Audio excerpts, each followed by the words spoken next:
News alerts flashed across screens worldwide. US and Chinese carrier groups in a tense standoff near the Spratlys. Breaking.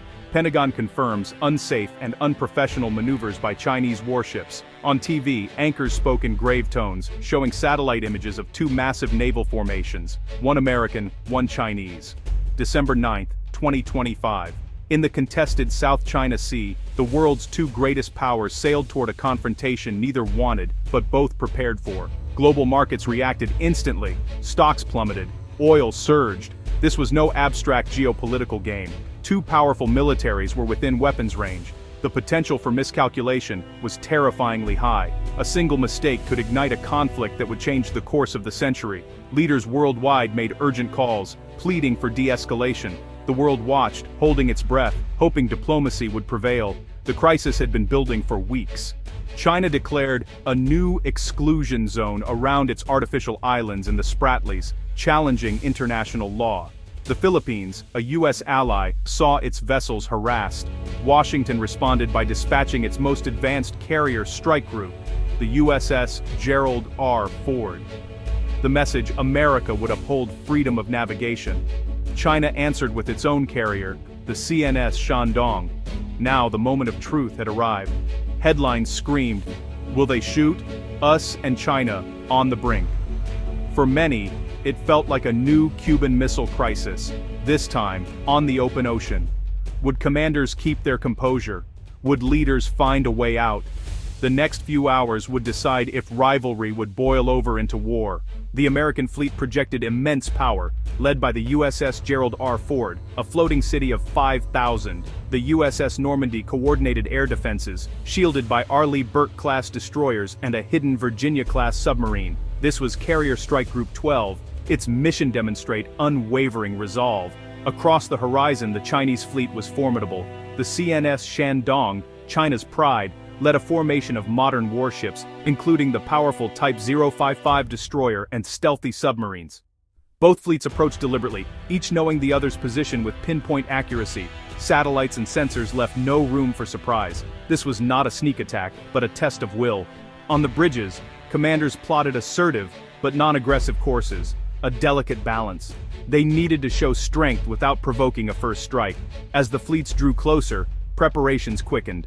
On the Ford, flight deck crews readied FA-18s and F-35Cs. Pilots reviewed contingency plans. On the Shandong, deck crews prepared J-15 fighters for launch. Missile batteries on both sides went to high alert. Sailors and aviators were professionals, trained for this moment. But training is one thing. Facing a peer adversary for real is another. The air was thick with tension. Every move was watched, every signal analyzed. The world's attention was fixed on these two fleets. The margin for error was razor thin. One wrong move could mean disaster. The standoff was about to reach its breaking point. Aboard the USS Gerald R. Ford, the captain's voice echoed, "Set condition 2, material readiness for wartime steaming." The ship transformed, watertight doors sealed, damage control teams mobilized, off-duty sailors joined the watch. The mood shifted from routine to urgent focus. In the Combat Direction Center, officers tracked every ship and aircraft for hundreds of miles. Vampire, vampire, vampire, a drill, but everyone knew the next call could be real. On the flight deck, pilots in flight gear checked their F-35ICs and FA-18s, reviewing intercept profiles and rules of engagement. They trusted their training, their aircraft, and their shipmates. Below decks, engineers and logistics specialists felt the ship's vibrations as it changed course. They couldn't see the Chinese ships, but they knew the stakes. Every sailor understood their role in this high-stakes moment. Discipline and professionalism were their invisible armor. The crew was a single, interconnected team. From the reactor spaces to the hangar bay, everyone was ready. The backbone of American naval power was being tested. The tension was palpable, but so was the resolve. Every action mattered. The ship was ready for whatever came next. The world was watching. The crew stood ready. The ultimate test was at hand. The CNS Shandong cut through the waves, the pride of the plan. For its crew, this was more than a patrol. It was a declaration of China's maritime power. The political commissar's address mixed nationalist pride with duty. Retreat was not an option. In the Combat Information Center, Officers tracked the American fleet, analyzing every move. They were well-trained, confident, and ready to test their knowledge against a real adversary. J-15 pilots, elite of the plan, prepared to face some of the world's best aviators. They studied American aircraft, ready to launch at a moment's notice. The Chinese escort ships, led by the Type 055 destroyer, maintained tight formation and high alert. Their weapon systems were ready. Their rules of engagement strict but flexible. This new generation of plan officers was professional and technically proficient. They maneuvered with precision, prepared for any threat. Centralized control mixed with tactical autonomy made them unpredictable. The Chinese fleet was no longer a coastal force, it was a modern navy, ready for the challenge. The standoff was a test for both sides. The South China Sea is a vital artery, 1/3 of global maritime trade, over $5 trillion passes through each year. Disruption here would shock the global supply chain. For Japan, South Korea, Taiwan, and China, these sea lanes are economic lifelines. Beneath the seabed lie vast reserves of oil and gas, fueling competing claims. China's sweeping claim, the 9-dash line, overlaps with its neighbors, creating constant friction. For the US, it's about defending freedom of navigation and the international order.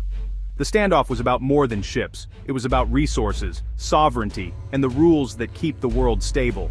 The first real test came in the air. The USS Ford launched FA-18s to identify Chinese ships. The Shandong scrambled J-15s to intercept. The jets met in tense silence, flying within a few hundred feet, a conversation of speed and proximity. On the surface, a Chinese destroyer broke formation, heading straight for the USS Normandy. The American captain adjusted course, signaling resolve without escalation. The two warships steamed toward each other in a high-stakes game of chicken. At the last moment, the Chinese ship turned away, passing uncomfortably close. The incident was logged, a reminder of the razor's edge. Throughout the day, aircraft shadowed each other, ships made bold maneuvers. Every action was a calculated risk. Every response had to be measured. An overreaction could have been catastrophic. The professionalism of the crews was tested to the limit. They absorbed provocations, documented them, and continued their mission.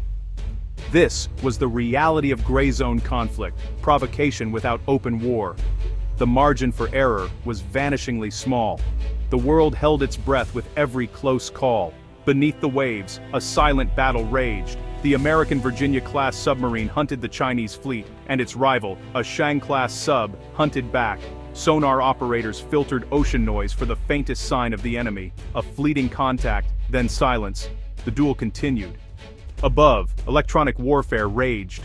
American growlers jammed Chinese radar, creating ghost targets. Chinese ships and aircraft countered, trying to disrupt US communications. It was a high-tech fight for information dominance. Aggressive jamming risked escalation, but both sides probed for weaknesses. In this digital battlefield, control of the electromagnetic spectrum could decide everything. In the end, it was the human element that prevented disaster. On the USS Ramage, a young officer navigated through tension, relying on training and composure. Across the fleet, sailors and mechanics worked tirelessly, knowing every detail mattered. This shared sense of responsibility was the foundation of readiness. On the Chinese side, professionalism and discipline kept provocations from crossing the line. Both navies operated at the edge, but avoided catastrophe. The American fleet's seamless teamwork was a powerful deterrent. The admiral had a real-time picture of the battle space, enabling calm, unified responses. There was no panic, just a collective will to execute the mission. This unity of effort was the ultimate safeguard. The standoff was a test of nerves, skill, and discipline. The world was lucky both sides passed. As the sun set, tension eased. The fleet slowly pulled apart. No victory, no defeat. The US completed its freedom of navigation transit. China demonstrated its resolve. The immediate crisis was over, but the story wasn't. The successful deterrence reaffirmed the importance of American naval power and alliances. The world stepped back from the brink, but the South China Sea remains a flashpoint. The fragile peace relies on the readiness and discipline of those who stand guard. The USS Gerald R. Ford continues its patrol. The CNS Shandong returns home. Headlines move on, but the watch never ends. The quiet guardians of the sea remain vigilant. Their mission is more important now than ever.